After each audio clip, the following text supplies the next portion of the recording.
जय हिंद कैडेट्स। आज हम पढ़ेंगे एटमॉस्फेयर के बारे में, क्रॉप्स के बारे में। ठीक है, चलिए स्टार्ट करते हैं। पहले हम बात करते हैं, देखिए, अर्थ का जो स्टडी करते हैं, उसको जियोलॉजी बोलते हैं। अर्थ का स्टडी करने पे इसको, अर्थ का जो स्टडी करते हैं उसको क्या बोलते हैं? जियोलॉजी बोलते हैं, बहुत दुनिया। देखिए, अर्थ एटमॉस्फेयर के 5 लेयर होते हैं। देखिए, ट्रोपो स्ट्राटोस्फीयर, मिसोस्फीयर, थर्मोस्फीयर, एक्सोस्फीयर। ठीक है, चलिए सबसे पहले हम बात करते हैं ट्रोपोस्फीयर के बारे में। ट्रोपोस्फीयर में आपका ब्रेथ एग्जिस्ट करता है। जैसे में हम लोग यहाँ पे है तो हम लोग मानिए ट्रोपोस्फीयर में है, तो इसका जो किलोमीटर होता है 8 किलोमीटर से 16 किलोमीटर की रेंज होता है। ये नियरेस्ट होता है सरफेस का। जो ट्रोपोस्फीयर है आपका नियरेस्ट होगा सरफेस का। इसमें वेदर फिनोमिना होता है और इसमें टेम्परेचर घटता है, डिक्रीज करता है। समझो, हम बात कर रहे हैं एटमॉस्फेयर बना रहे हैं। एटमॉस्फेयर में हम बात कर रहे हैं उसका लेयर के बारे में। ट्रोपोस्फेयर होता है, स्ट्राटोस्फेयर, मीसोस्फेयर, थर्मोस्फेयर, एक्सोस्फेयर होता है। तो ट्रोपोस्फेयर जो होता में क्या क्या होता है समझिए। ट्रोपोस्फेयर में आपको ब्रेथ एग्जिस्ट करता है। जैसे हम लोग ट्रोपोस्फेयर में हैं, इसका किलोमीटर 8 किलोमीटर से 16 किलोमीटर होता है। ट्रोपोस्फेयर जो है नियरेस्ट होता है सरफेस का। इसमें वेदर फिनोमिना होता है। इसमें ट्रोपोस्फेयर में टेम्परेचर डिक्रीज करता है। बस चलिए स्ट्राटोस्फेयर के बारे में जानते हैं। स्ट्राटोस्फेयर में आपको ओजोन लेयर मिलेंगे। ओजोन लेयर का क्या फार्मूला होता है? O3 होता है। स्ट्राटोस्फेयर में आपको ओजोन लेयर मिलेंगे।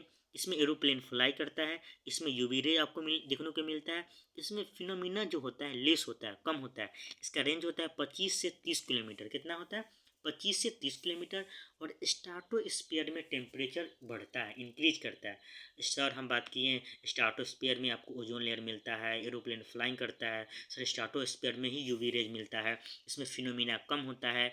25 से 30 किलोमीटर इसका ये होता है, रेंज होता है। सर स्ट्राटोस्फीयर में हीट टेम्परेचर इंक्रीज करता है, बहुत बढ़िया। अब हम बात करते हैं मीसोस्फीयर। मीसोस्फीयर का रेंज होता है 80 किलोमीटर के आसपास।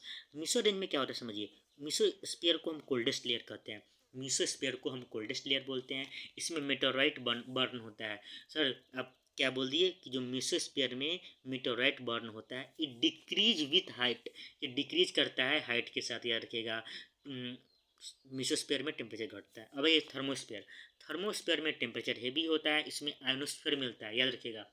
आयोनोस्फीयर जो होता है आपको थर्मोस्फीयर में मिलता है। आयोनोस्फीयर क्या करता है? रेडियो वेव को रिफ्लेक्ट करता है। आयोनोस्फीयर में रेडियो वेव को रिफ्लेक्ट करता है, याद नहीं चाहिए। थर्मोस्फीयर में आपका टेम्परेचर बढ़ता है।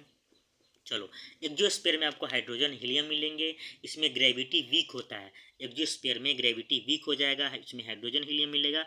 एक्सोस्फीयर क्या होता है? आउटर स्पेस होता है। कैसा होता है आपका? आउटर स्पेस होता है। सर आप बात किए ट्रोपोस्फीयर में क्या होता है कि यहाँ पे ब्रेथ एग्जिस्ट होता है। नियरेस्ट सरफेस होता है। वेदर फिनोमिना ट्रोपोस्फीयर में होता है। इसमें सर ट्रोपोस्फीयर में टेम्परेचर घटता है। सर स्ट्राटोस्फीयर में क्या मिलता है? ओजोन लेयर मिलता है, फ्लाइंग होता है, यूवी रे फिनोमिना सब स्ट्राटोस्फीयर में होता है। सर स्ट्राटोस्फीयर में टेम्परेचर इंक्रीज करता है। अब हम बात करते हैं मीसोस्फीयर। मीसोस्फीयर को सर आप कोल्डेस्ट लेयर बोलते हैं। मीसोस्फीयर को कोल्डेस्ट लेयर बोलेंगे sir.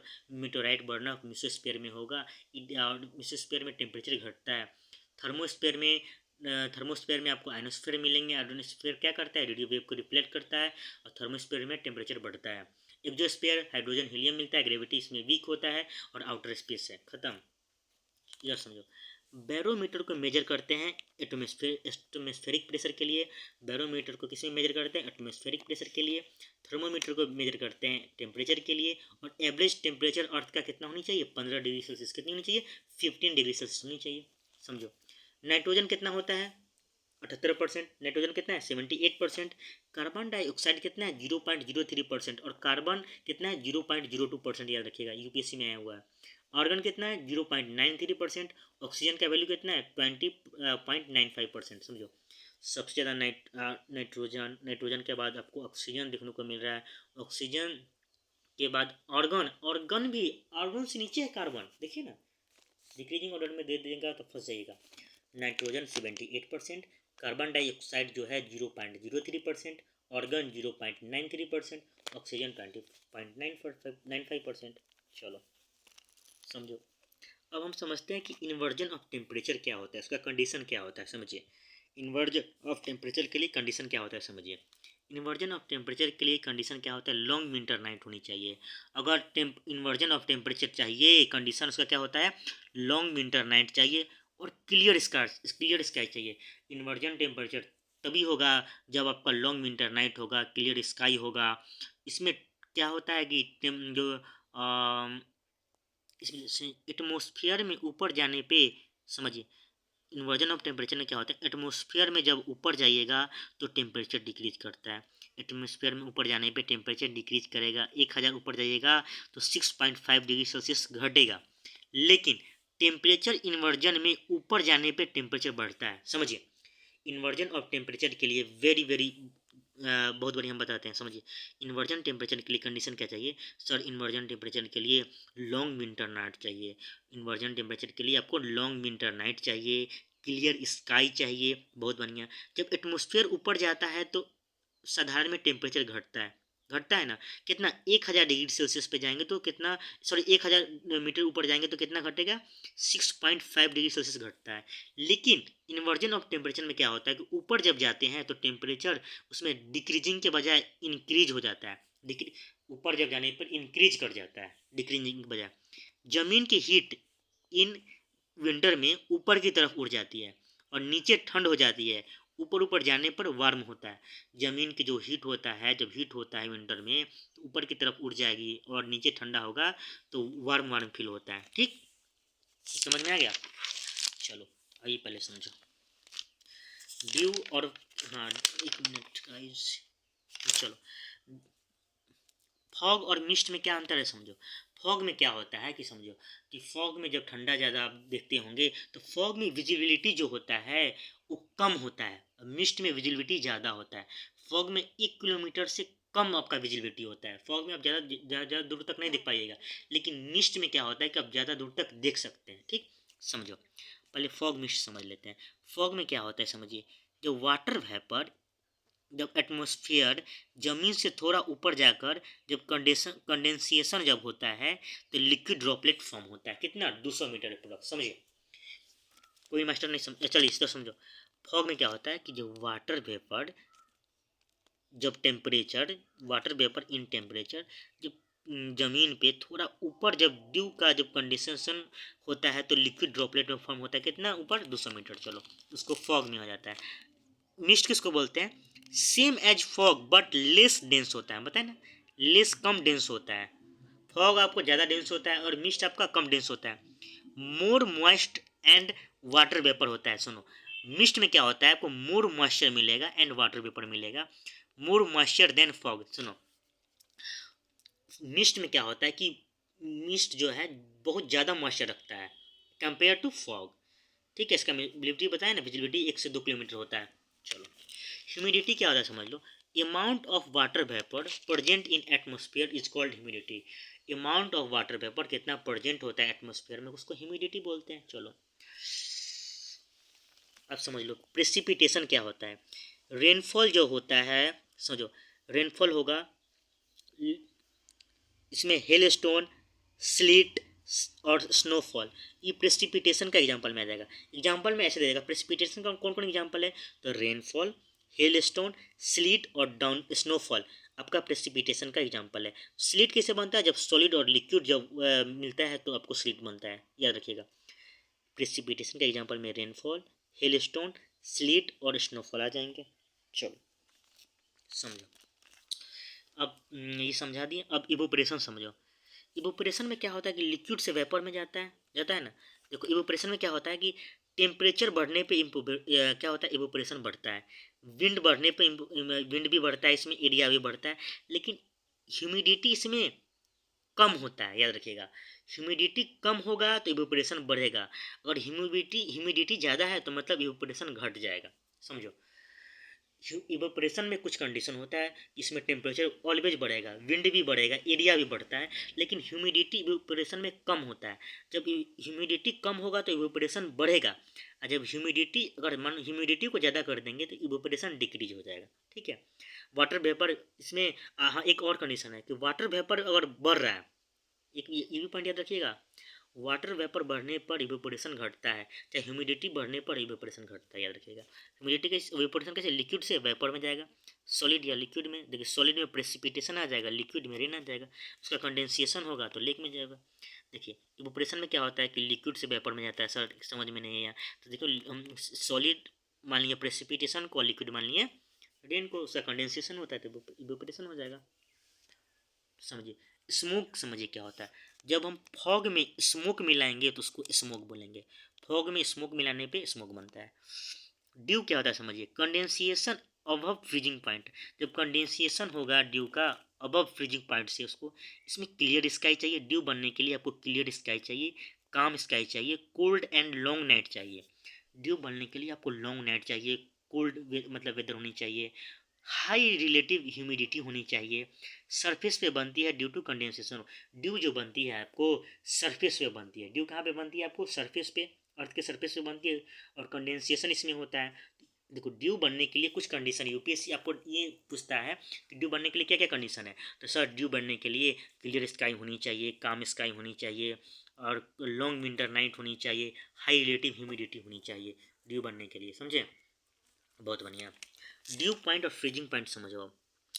Temperature at which condensation take place, उसको ड्यू पॉइंट बोलते हैं। फ्रीजिंग में क्या होता है, वाटर जब फ्रीज होता है 0 डिग्री सेल्सियस पे, उसको फ्रीजिंग पॉइंट। सुनो, जब वाटर जब फ्रीज हो जाएगा 0 डिग्री सेल्सियस पे, वाटर जब फ्रीज होगा 0 डिग्री सेल्सियस पे, उसको फ्रीजिंग पॉइंट बोलते हैं। Temperature at which condensation take place, उसको ड्यू ड्यू पॉइंट बोलते हैं। कंडेंसेशन में अभाव होगा 0 डिग्री सेल्सियस। समझ में आ रहा है, समझो समझो समझो समझो। इन्वर्जन में क्या होता है, गर्मी होगा, गर्मी में एयर राइज करती है, कोल्ड में एयर नीचे जाएगी। कोल्ड में देखिए, गर्मी में हवा ऊपर जाती है और कोल्ड में हवा नीचे करेगी। इसमें देखो क्या होता है कि हीट जब लो प्रेशर पे, इसमें दोनों में लो प्रेशर बनेगा। हीट ऊपर जा रहा है, हवा ऊपर जा रहा है। जब हीट ऊपर जाएगा तो हाई प्रेशर बन रहा है, नीचे आएगा तो क्या होगा, यहाँ पे हाई प्रेशर बनेगा। देखो जहाँ हीट लो प्रेशर बना रहा है तो जहाँ लो प्रेशर बनेगा वहाँ आप ऊपर हवा जाएगा, और जहाँ लो प्रेशर होगा उसका ऊपर जाएगा। समझिए, ऊपर जाने पे टेम्परेचर बढ़ता है। इन्वर्जन के लिए क्या चाहिए, क्लियर स्काई, स्लो मूवमेंट होनी चाहिए। स्लो मूवमेंट होगा, स्नो कवर्ड होगा इन्वर्जन के लिए, ठीक है। इन्वर्जन बनने के लिए सुनो, दिन में क्या होता है, जमीन देखो इन्वर्जन में क्या होता है कि दिन में जमीन पे बनेगा, लो प्रेशर एयर राइज करेगी। देखो जमीन में पर क्या होता है, लो प्रेशर बनता है जमीन पे। लो, हम लोग सरफेस पे, जो अर्थ के सरफेस पे लो प्रेशर बनता है, तो एयर राइज कर रहा है, ऊपर राइज कर रहा है ना, तो वहाँ पे हाई प्रेशर बन रहा है। तो हवा पानी से जमीन की ओर जाएगी, हवा जो है पानी से जमीन की ओर जाएगी। देखो तो सी विंड, देखो सी जो ब्रिज है वो दिन में बनता है, याद रखिएगा, ये पॉइंट याद रखिएगा। सी ब्रिज आपको कब बनता है, दिन में बनता है। और जो लैंड ब्रिज है वो नाइट में बनता है। जब ज़मीन ठंडा होगा तो ज़मीन पे आपको हाई प्रेशर बनेगा ना, तो लो प्रेशर हवा ज़मीन से ऊपर ओशियन में जाएगी, उसको लैंड ब्रिज कहते हैं। उसको क्या बोलते हैं, लैंड ब्रिज बोलते हैं। लैंड ब्रिज आपको नाइट में बनता है। ज़मीन की हीट इन विंटर ऊपर की तरफ जब जाती है, ज़मीन की जो हीट है विंटर में ऊपर की तरफ जब जाती है तो नीचे ठंडी हो जाएगी। नीचे क्या हो जाएगी, ठंडी हो जाएगी। ऊपर जाने पे आपको वार्म फील होगा। समझो, ज़मीन की हीट, ज़मीन की जो हीट है विंटर में ऊपर की तरफ जाएगी तो नीचे आपको ठंड फील होगा, लेकिन आप जब ऊपर जाइएगा तो आपको वार्म फील होगा। सुनो सुनो, नाइट में क्या होता है, ज़मीन ठंडी होती है, नाइट में ज़मीन ठंडी होती है तो ज़मीन पर आपको हाई प्रेशर बनेगा। लो प्रेशर तो हवा ज़मीन से ओशियन ले जाएगी। ज़मीन पे हाई प्रेशर बना है तो लो प्रेशर हवा ज़मीन से ऊपर ले जाएगी, उसको लैंड ब्रिज बोलेंगे, ठीक है। लैंड ब्रिज नाइट में होता है, सी ब्रिज दिन में होता है। ज़मीन पर जब दिन में बनेगा तो वहाँ पे लो प्रेशर बनेगा, तो ऊपर में हाई प्रेशर बनेगा ही बनेगा। समझे मिस्टर, ये हो गया।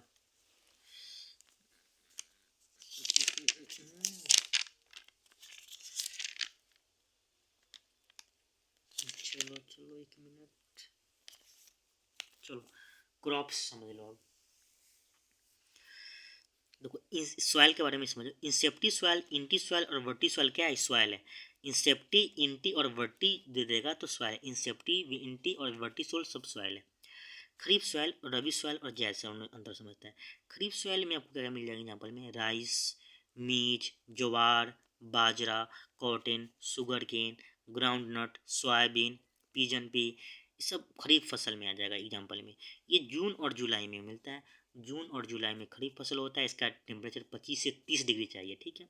रबी फसल के लिए क्या चाहिए, वेट बार्ले, ग्राम, पी, आपको मस्टर्ड, ये सब आपको रबी फसल के चाहिए। इसमें टेम्परेचर 10 से 20 डिग्री से चाहिए। रबी फसल आपको अक्टूबर से नवंबर महीना के बीच में मिलता है।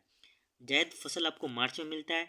जायद फसल का एग्जाम्पल कौन कौन जाएगा, वाटरमेलन, क्यूकम्बर, बॉटल गार्ड और मूंग, उड़द, ये सब जायद फसल है। इसके लिए टेम्परेचर आपको 20 से 35 डिग्री सेल्सियस चाहिए, समझो। हम बात कर रहे हैं क्रॉप्स में, तो क्रॉप्स में खरीफ फसल का उदाहरण याद रखिए।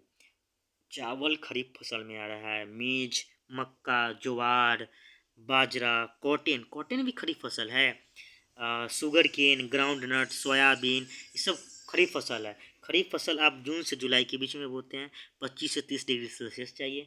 रबी फसल के लिए वेट, बार्ले, ग्राम, पी, मस्टर्ड, वीट, बार्ले, ग्राम, मस्टर्ड, ये सब रबी फसल में आ जाएगा। अक्टूबर से नवंबर में होता है, 10 से 20 डिग्री चाहिए। जायद में वाटरमेलन, क्यूकम्बर, बॉटल गार्ड, मूंग, उड़द, सब जायद के लिए चाहिए, मार्च में होता है। चलो अब ये समझो फूड क्रॉप का एग्जांपल समझो। रागी, राइस, वेट, मेज, मिलेट्स और बार्ले और दाल, ये सब आपका किस में आ जाएगा, फूड इसमें आ जाएगा। किस में आ जाएगा, फूड क्रॉप में आ जाएगा। किस में आ जाएगा, फूड में आ जाएगा। फूड क्रॉप का एग्जांपल कौन है, रागी, राइस, वेट, मीज, मिलेट्स, मार्ले। कैश क्रॉप का एग्जांपल कौन है, जूट, कॉटन, जिससे पैसा मिले, जूट से पैसा मिलता है, कॉटन, शुगर केन, टोबैको और आयल सीड, ये सब कैश क्रॉप में आ जाएगा। प्लांटेशन क्रॉप का एग्जांपल कौन कौन है, कोकोनट, टी, कॉफ़ी, रबड़ और कोकोनट, ये सब क्या है आपका, डबल वर्ड कोकोनट लिख दिया, प्लांटेशन का है। अरेबिका, रोबस्टा, लिब्रिका क्या है आपका, कॉफ़ी, अरेबिका सबसे बढ़िया होती है। नरमा क्या है, कॉटन है। नरमा क्या है आपका, कॉटन है। मिलेट्स, कुकी और नागा क्या है, मणिपुरी में याद रखिएगा। मिलेट्स, कुकी, नागा, मणिपुरी आपको ध्यान में चाहिए। फाइबर में कौन आ जाएगा, कॉटन और जूट आ जाएगा। फाइबर में कौन आ जाएगा, कॉटन, जूट आ जाएगा। राजमहल में क्या है, झारखंड, मैकाल छत्तीसगढ़ में। राजमहल हिल क्या है, झारखंड में, मैकाल छत्तीसगढ़ में, मिकिर असम में है, महादेव हिल एमपी में है, कोरमंडल तमिलनाडु में है। कोरमंडल तमिलनाडु में है ना। नल्ला मलाई क्या है, ईस्टर्न घाट है। नल्ला मलाई क्या है आपका, ईस्टर्न घाट है। कौन गोवा, धूपगढ़ सतपुरा में, गुरु शिखर अरावली में, नीलगिरी दोदा बेटा, 34 डिग्री और 70 डिग्री ईस्ट, 34 डिग्री और 70 डिग्री ईस्ट लद्दाख की याद में आनी चाहिए। साउथ से नॉर्थ में सदाने के लिए बोलेगा, पहले खद्दर आएगा।